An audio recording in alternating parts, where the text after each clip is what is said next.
तो आज पढ़ते हैं आइंस्टीन का प्रकाश वैद्युत समीकरण। आइंस्टीन ने प्रकाश वैद्युत प्रभाव की व्याख्या प्लांक के क्वांटम सिद्धांत के आधार पर की। तो आइंस्टीन ने जो प्रकाश वैद्युत प्रभाव की व्याख्या की वो प्लांक के क्वांटम सिद्धांत के आधार पर की। और ये सिद्धांत कहता है, जो प्लांक का क्वांटम सिद्धांत है वो कहता है प्रकाश जो है ऊर्जा, जो प्रकाश है ऊर्जा के छोटे छोटे पैकेटों या बंडलों के रूप में चलता है, जिन्हें हम फोटॉन कहते हैं। जो प्रकाश है वो प्रकाश जो ऊर्जा के जो प्रकाश है ऊर्जा के छोटे छोटे पैकेटों या बंडलों के रूप में चलता है, जिन्हें हम फोटॉन कहते हैं। और फोटॉन, प्रत्येक फोटॉन की जो ऊर्जा होती है वो एच न्यू होती है। और जो न्यू होता है उसे बोलते हैं हम प्रकाश की आवृत्ति। और जो एच होता है उसे बोलते हैं हम प्लांक नियतांक। तो अब इसे हम लिखते हैं। आइंस्टीन ने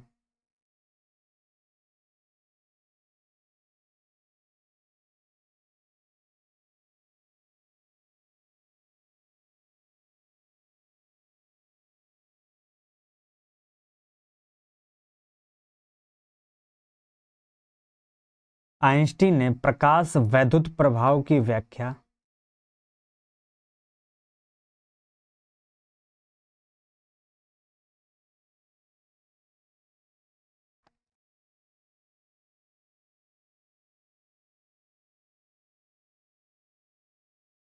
प्लांक के, इनका पूरा नाम है मैक्स प्लांक, प्लांक के क्वांटम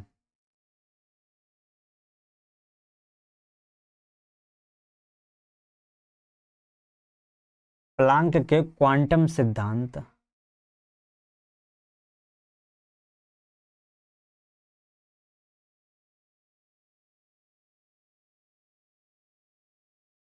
आइंस्टीन ने प्रकाश वैद्युत प्रभाव की व्याख्या प्लांक के क्वांटम सिद्धांत के आधार पर की।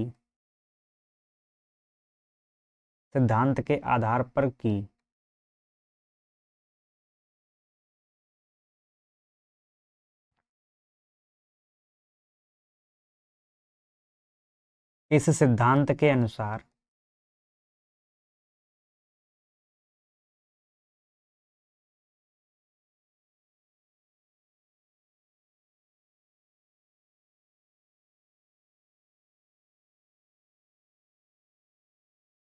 तो ये सिद्धांत कहता है, जो प्रकाश है वो ऊर्जा के छोटे छोटे पैकेटों या बंडलों के रूप में चलता है, जिन्हें हम फोटॉन कहते हैं। और प्रत्येक फोटॉन की ऊर्जा एच न्यू होती है। तो प्रकाश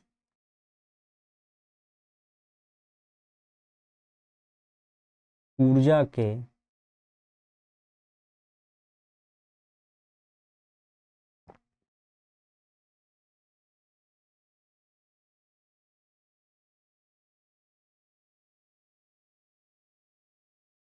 छोटे छोटे पैकेटों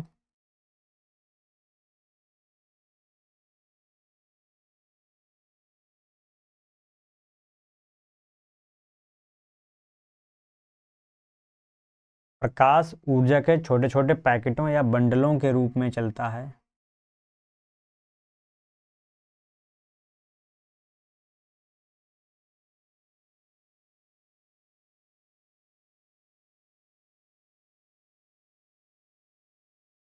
जिन्हें फोटॉन कहते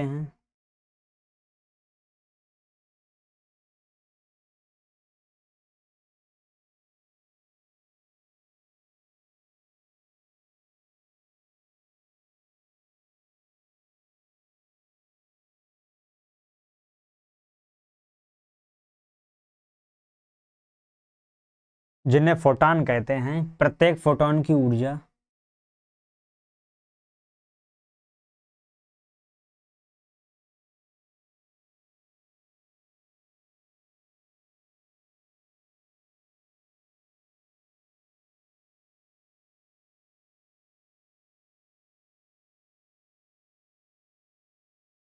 एच न्यू होती है।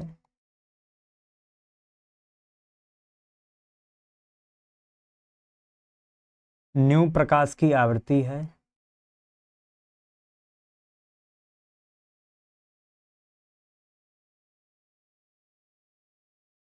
न्यू प्रकाश की आवृत्ति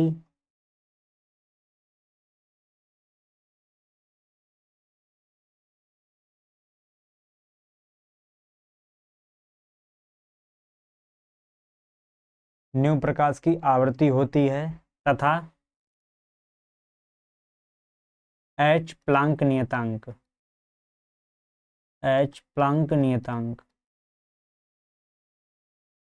प्लांक नियतांक होता है।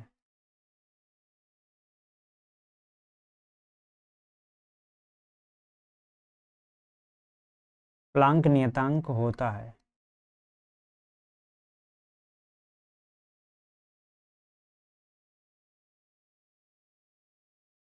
तो प्लांक का क्वांटम सिद्धांत कहता है प्रकाश ऊर्जा के छोटे छोटे पैकेटों या बंडलों के रूप में चलता है जिन्हें फोटॉन कहते हैं, और प्रत्येक फोटॉन की जो ऊर्जा होती है वो होती है एच न्यू, जो न्यू होता है, जहां न्यू प्रकाश की आवृत्ति होती है तथा एच प्लांक नियतांक होता है जिसे प्लांक कांस्टेंट बोलते हैं।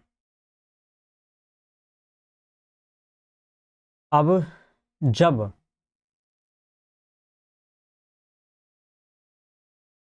न्यू आवृत्ति का कोई फोटॉन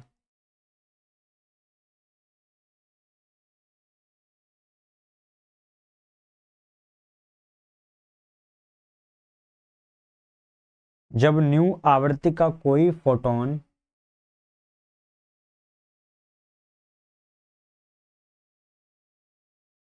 धातु की सतह पर गिरता है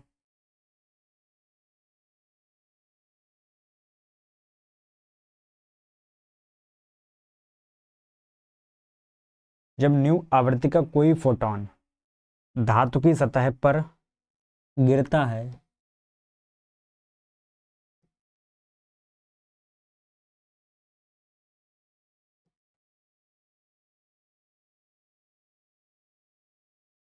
तो वह धातु में उपस्थित इलेक्ट्रॉनों में से तो वह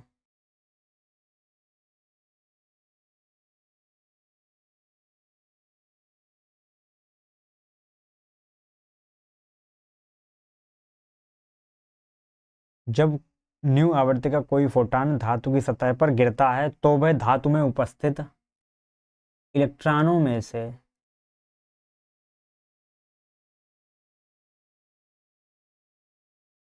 धातु में उपस्थित इलेक्ट्रॉनों में से किसी एक इलेक्ट्रॉन को धातु में उपस्थित इलेक्ट्रॉनों में से किसी एक इलेक्ट्रॉन को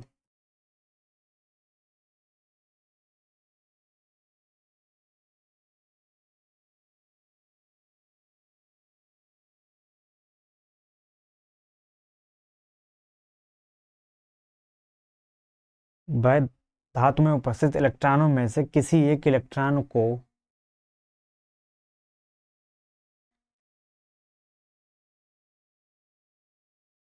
अपनी संपूर्ण ऊर्जा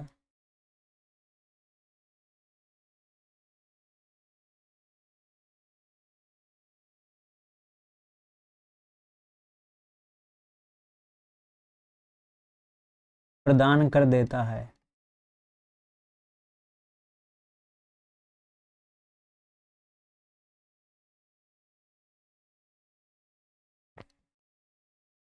और उसका स्वयं का अस्तित्व समाप्त हो जाता है और उसका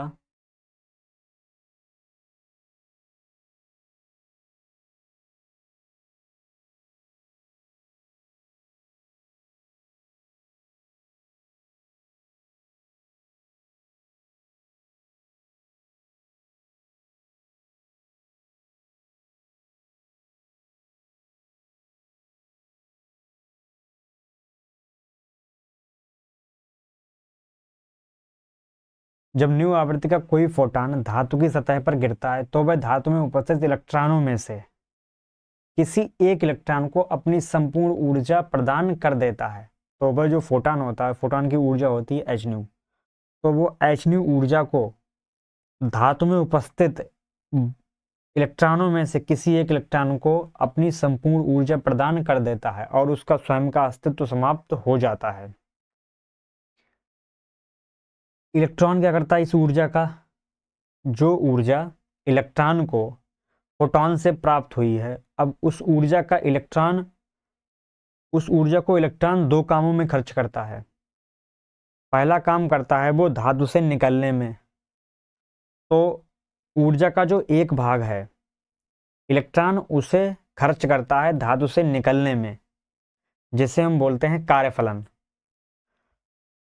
और जो शेष बचा भाग है वो इलेक्ट्रॉन को गतिज ऊर्जा प्रदान करता है। तो इलेक्ट्रॉन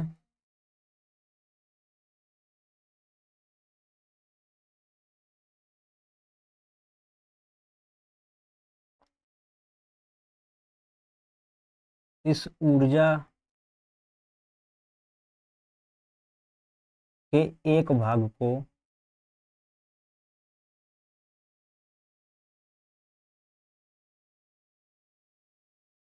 इलेक्ट्रॉन इस ऊर्जा के एक भाग को धातु से निकलने में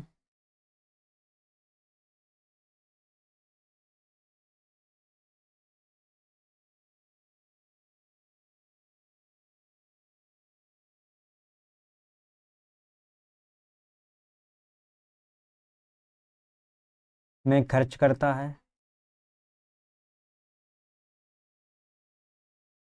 तो इलेक्ट्रॉन इस ऊर्जा के एक भाग को धातु से निकलने में खर्च करता है, और शेष भाग और ऊर्जा का शेष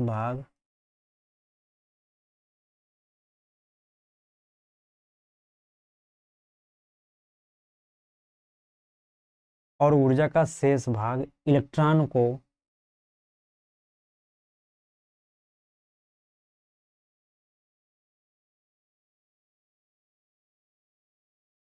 गतिज ऊर्जा प्रदान करता है।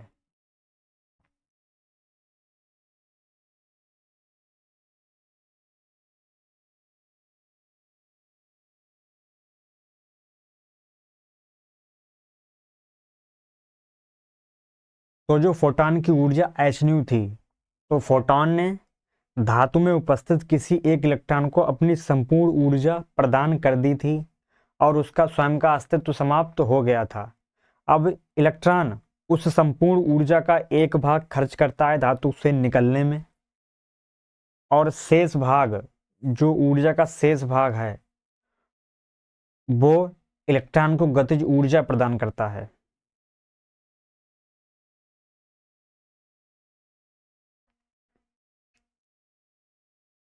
तो इलेक्ट्रॉन को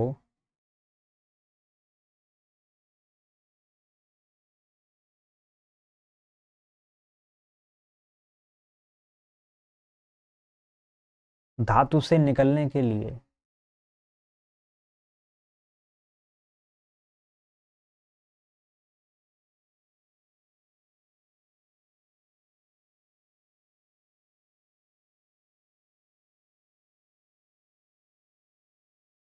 इलेक्ट्रॉन को धातु से निकलने के लिए जितनी ऊर्जा की आवश्यकता होती है,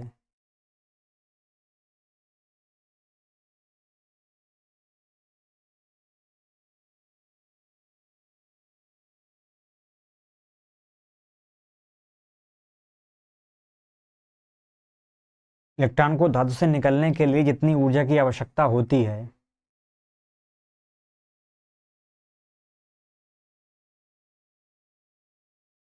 उसे कार्यफलन कहते हैं।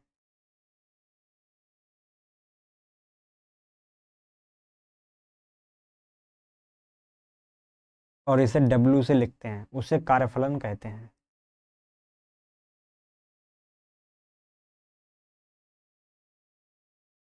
तो कार्यफलन की परिभाषा है कि किसी इलेक्ट्रॉन को धातु से निकलने के लिए जितनी ऊर्जा की आवश्यकता होती है उसे हम कार्यफलन कहते हैं। तो धातु से निकलने के लिए इलेक्ट्रॉन को जितनी ऊर्जा आवश्यक होगी उसे हम कहते हैं कार्यफलन। अब समझते हैं इसको। तो फोटॉन ने जो ऊर्जा दी थी उसे बोलते हैं हम एच न्यू। एक फोटॉन ने धातु में उपस्थित किसी एक इलेक्ट्रॉन को अपनी ऊर्जा, संपूर्ण ऊर्जा एच न्यू प्रदान की थी। अब उस एच न्यू ऊर्जा का इलेक्ट्रॉन ने उस एच न्यू ऊर्जा को इलेक्ट्रॉन ने दो कामों में खर्च किया। अब एच न्यू ऊर्जा को दो कामों में खर्च किया तो एच न्यू बराबर होगा, एच न्यू को दो कामों में खर्च किया। पहला इलेक्ट्रॉन धातु से निकलने, ऊर्जा का जो पहला भाग है वो खर्च हुआ धातु से निकलने में, तो इलेक्ट्रॉन ने जो ऊर्जा का एक भाग है उसको धातु से निकलने में खर्च किया, तो उसे बोलते हैं हम W प्लस, और शेष भाग जो बचा हुआ भाग है ऊर्जा का वो इलेक्ट्रॉन को गतिज ऊर्जा प्रदान करता है, उसे लिखते हैं हम E से, E। तो W को बोलते हैं हम कार्यफलन और प्लस E होता है गतिज ऊर्जा। तो जो एच न्यू ऊर्जा थी उसको इलेक्ट्रॉन ने दो कामों में खर्च किया। एक तो इलेक्ट्रॉन धातु से निकला, तो धातु से निकलने के लिए जो ऊर्जा आवश्यक होती है उसे बोलते हैं हम कार्यफलन W, प्लस जो शेष बची ऊर्जा है वो इलेक्ट्रॉन को गतिज ऊर्जा प्रदान करेगी। W के स्थान पे ये होता है कार्यफलन, ये होता है एच न्यू नॉट, इसे लिखते हैं H new not plus E। H new not ये प्लस में है, जब बराबर इधर आएगा बराबर से तो हो जाएगा माइनस में, तो ये होगा माइनस, बराबर बचेगा E। ये एच न्यू नॉट प्लस में था, जब इधर आया तो हो गया माइनस में। अब इसमें से पहले लिखते हैं E, इसमें से H कॉमन मिल रहा है तो H कॉमन आएगा इसमें। अब बचेगा न्यू माइनस न्यू नॉट,